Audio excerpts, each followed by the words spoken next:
The bus was packed with people as Jake climbed its creaky steps. He barely had time to look round before he felt the tension in the air, like the silence before a storm.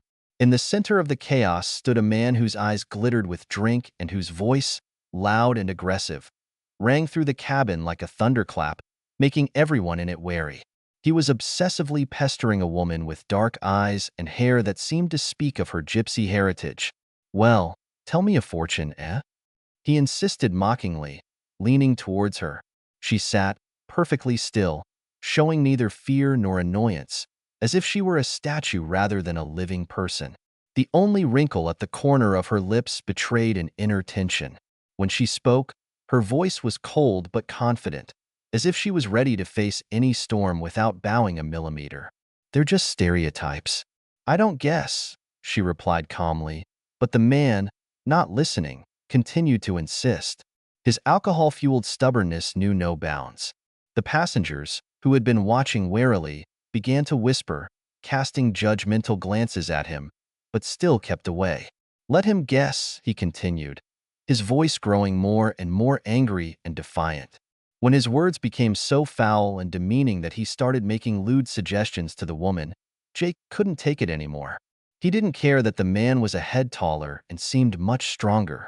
"Leave her alone," Jake said firmly, getting in his way. The man turned sharply, his face contorted with anger. "Who are you, hero?" he growled, staggering slightly from the alcohol. The verbal altercation turned into a fight. Jake, despite his lesser physical strength, fought fiercely, unwilling to give up. But everything changed in the blink of an eye. The bus driver, unable to bear the spectacle of this drama, sharply applied the brakes and, pulling out from behind the wheel, shouted, "Enough, or I call the police." The man, as if sobering up, froze in place, mumbled something to himself, and then backed into a corner. Jake, breathing hard, realized he'd missed his stop. He got off at the next one, and as soon as he stepped onto the pavement, he felt a light touch on his shoulder. It was that gypsy woman, he thought as he looked round. "Thank you," she said quietly, and her voice was unexpectedly soft. "But if you want, I can read your fortune. I don't usually do it, I don't like it, but for this occasion I'll make an exception. For free, of course." Jake looked at her confused. "Thanks, but I'm in a hurry. I'm late for a meeting," he said, trying to leave. The gypsy woman squinted her eyes, and her gaze was piercing, as if she could see into his soul. She inclined her head and, shaking it, said, "Who's rushing to the funeral?" Jake stopped, looking at her in surprise. "No," he replied, smiling tensely. "I'm not going to a funeral. I'm going to meet my fiancée's parents. I'm terribly nervous and I'm late." His words hung in the air, and he felt the tension building, not just because he'd missed his stop. This day was special, and he knew there were important moments ahead of him. Meeting Emma's parents was an important step that would cement their relationship and reaffirm the seriousness of their intentions. This day held special significance for Jake. The gypsy woman, noticing his confusion, smiled enigmatically. "Then come in the side door," she shouted after him, and without turning round, headed away. Jake grunted and shrugged his shoulders slightly.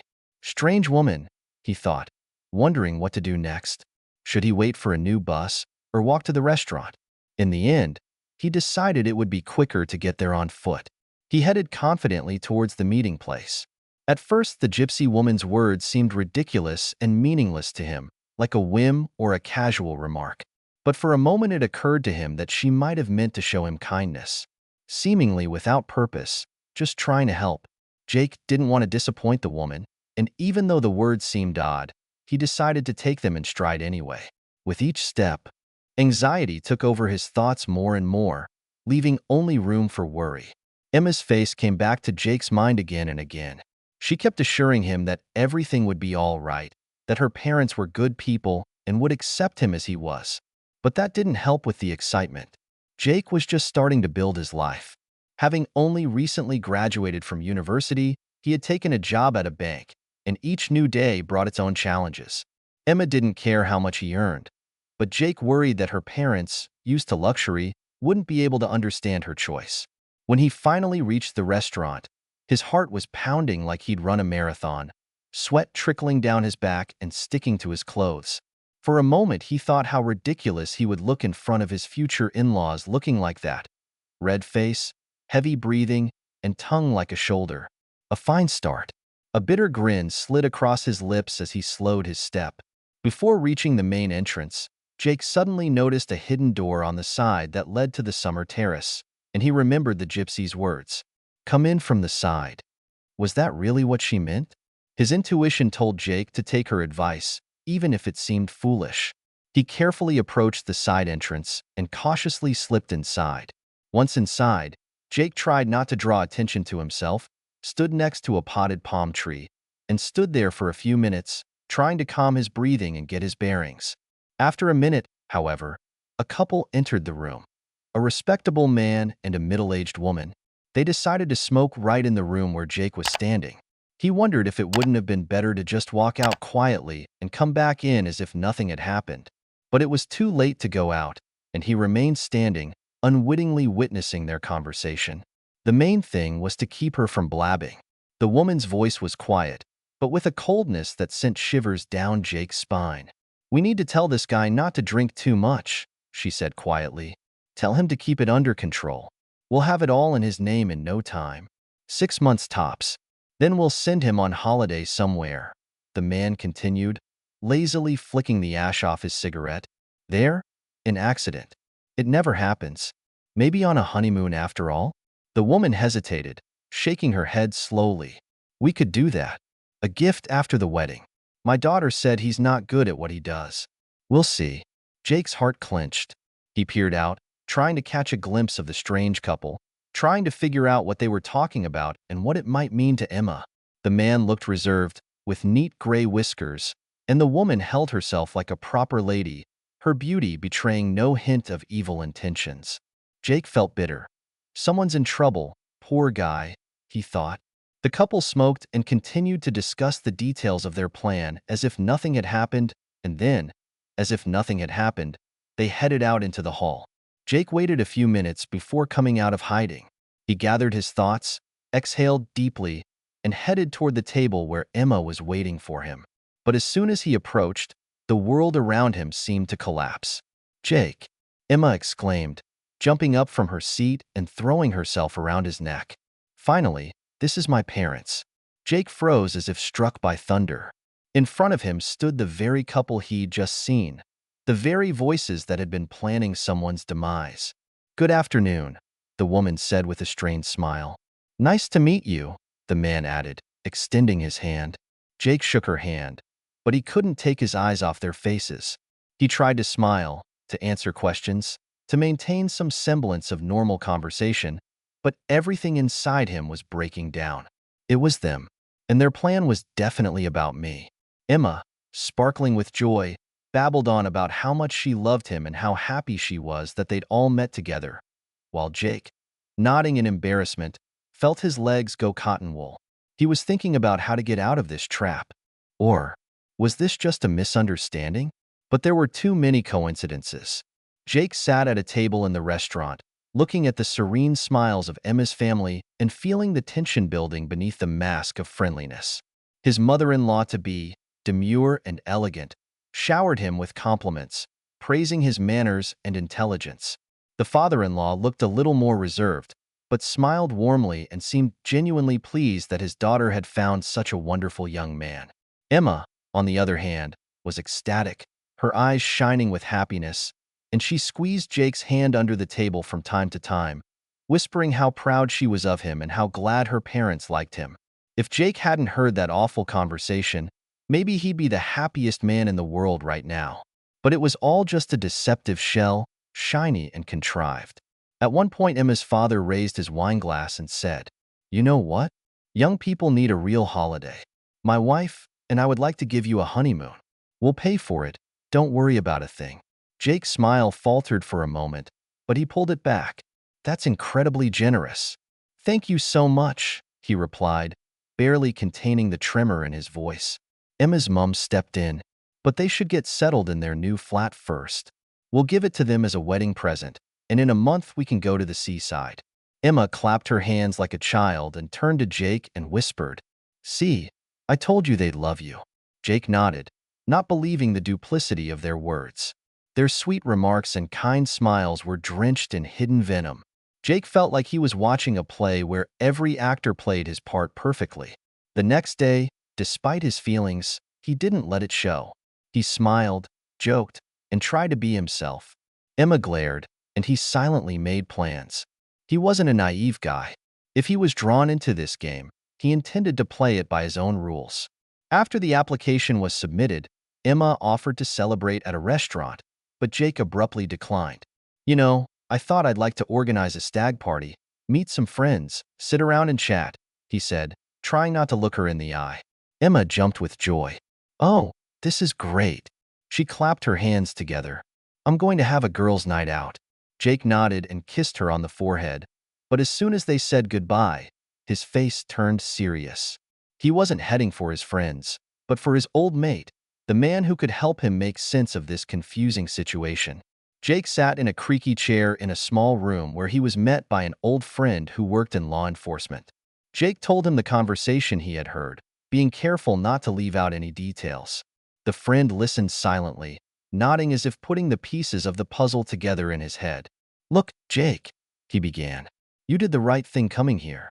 That family's obviously up to something, but we shouldn't cancel the wedding just yet." Jake raised his eyebrows in surprise. "What? You're suggesting that I marry her, no matter what?" "Look," his friend interrupted, squinting. "You have a chance not just to get out of this situation, but to help stop them. If you become part of their family, we can follow them that much closer. Trust me, they're unlikely to guess that you're cooperating with us." A few days later, a friend called Jake and invited him for a serious talk. "I have some bad news," he began, tossing a folder in front of Jake. "Your future in-laws are probably involved in major drug trafficking. We've been watching their family business for a long time. They masquerade as a reputable company, but in reality there's an illegal business thriving under their roof." Jake sat there not knowing what to say. "Do you think they take out anyone who gets in their way?" "That's right," his friend nodded, lighting a cigarette and looking at Jake with a grim face. "And your Emma's not so innocent. She had a fiancé before you. Disappeared right before the wedding." "What do you mean, missing?" Jake asked, his heart clenched with horror. "Literally. The guy was never found. Orphan, no family, raised by his grandmother in the village. No one was really looking for him, except that grandmother. And you know what the weirdest thing is?" The friend looked Jake in the eye. "The bride claimed he'd left her for another woman. He just wanted to get away. And everyone believed it." Jake froze, his thoughts swirling like a whirlwind. All these coincidences, all these oddities. He felt a chill run down his spine. His heart was racing. "Do you think they're doing the same thing to me? They choose people who have no family, who won't make a fuss if they disappear." His friend looked at him with concern. "You're perfect for their needs. You're a late child, no father, only your mother and sister left here. What are you offering?" Finally gritting his teeth, he asked. "You must go on," the friend replied, leaning closer, his voice becoming more insistent. "But be careful, we'll be watching your every move. If anything goes wrong, I'll pull you out of there." "Okay," he finally agreed. "I'll play the part, but if they lay a finger on my mother, I'll stop everything." The friend nodded. "Don't worry, we've got your back." The game had begun, and now Jake was ready to be a part of it. He wasn't a victim anymore. He was the hunter. Jake knew that the next step would be the most important. After talking to his friend, he decided to take his advice and try to get as much information as possible from the most vulnerable figure, Emma. Remembering her parents' conversations, he focused on her talkativeness, which was said to become evident after drinking. It was risky, but there might not be another chance. Emma kept a low profile for a long time.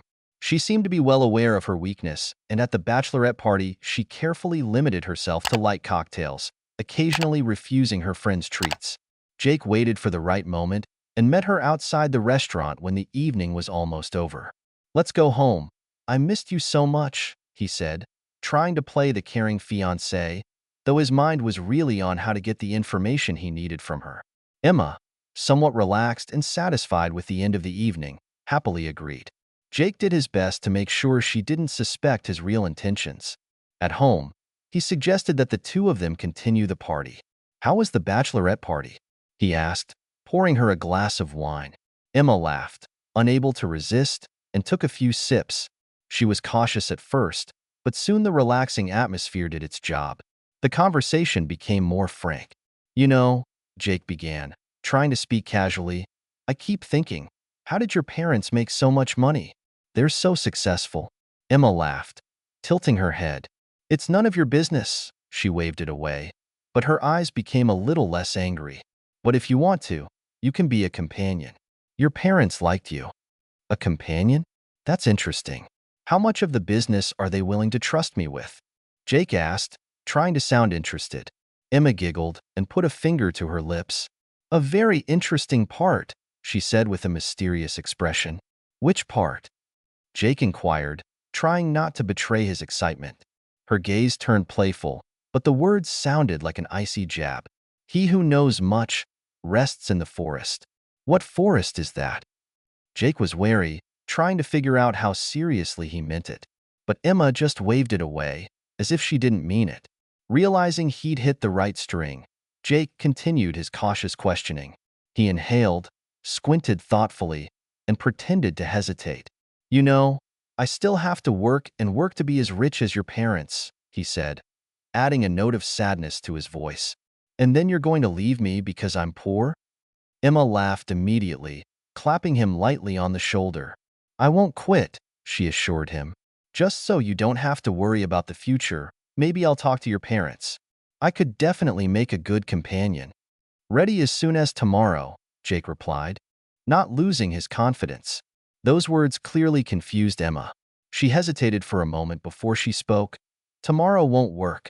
We have loading." The words were spoken almost carelessly, but Jake caught everything he needed to know. He knew at once that the loading was probably connected to the illegal activity his friend had mentioned. Emma suddenly realized that she had said too much.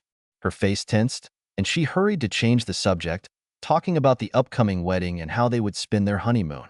Jake played along, not showing that he'd picked up on anything important. Emma's family's plan looked like a carefully planned thriller in which Jake was to be the next victim. However, their overconfidence and underestimation of the young man played havoc with them. Law enforcement, armed with the information Jake had gathered with the help of a friend, sprang into action. On the day of the alleged loading, they set up surveillance on Emma's parents. The couple felt at ease, believing that their business would remain in the shadows, as always, and that any risk of tax audits would be hushed up. But things didn't go as expected. When Emma's parents arrived at the warehouse to pick up the next batch of goods, the operatives detained them red-handed. Law enforcement authorities found packages with prohibited substances neatly hidden among boxes of semi-finished products. The search revealed a carefully organized scheme. The company involved in the production of semi-finished products was just a front. This arrest was the first link in the chain. Soon the main warehouses of the company were also searched, where they found not only illegal goods, but also documents revealing the scale of the fraud. This was no longer just an ordinary family business, it was a criminal network. Jake, upon learning of the arrest, was relieved, but remained tense. He knew that Emma's family wasn't just limited to her parents. The question was how deeply involved the girl herself was. His worst suspicions were confirmed. Emma was well aware of what her parents were involved with. Money really didn't matter to her. She had grown up in a world where wealth was more important than morality. Her parents trusted her, treating her as an extension of their scheme. Their plan was ruthlessly elaborate. After the wedding, Emma was to bring Jake into their business, making him the official owner. Then, under the pretext of gratitude, he would be offered a holiday abroad. Jake would disappear, and everything from accounting discrepancies to money manipulation would be blamed on him. The family would be left in the role of victims, complaining about the fraudulent son-in-law who stole from them and ran away. But what had worked before didn't work with Jake. Not only did he manage to escape their trap, but he helped expose the criminal scheme. Law enforcement, having gathered evidence, began to pursue the case. Emma, when she saw her parents detained, tried to feign shock and assured that she knew nothing about the family's affairs. But her words contradicted the information Jake had provided. This story made Jake reconsider everything he knew about people. He couldn't understand how people who looked so benevolent could plan an atrocity in cold blood. They would stop at nothing for money. But most of all, Jake thanked fate for the chance moment that had changed everything. The gypsy woman he'd met on the bus had played a key role in his story.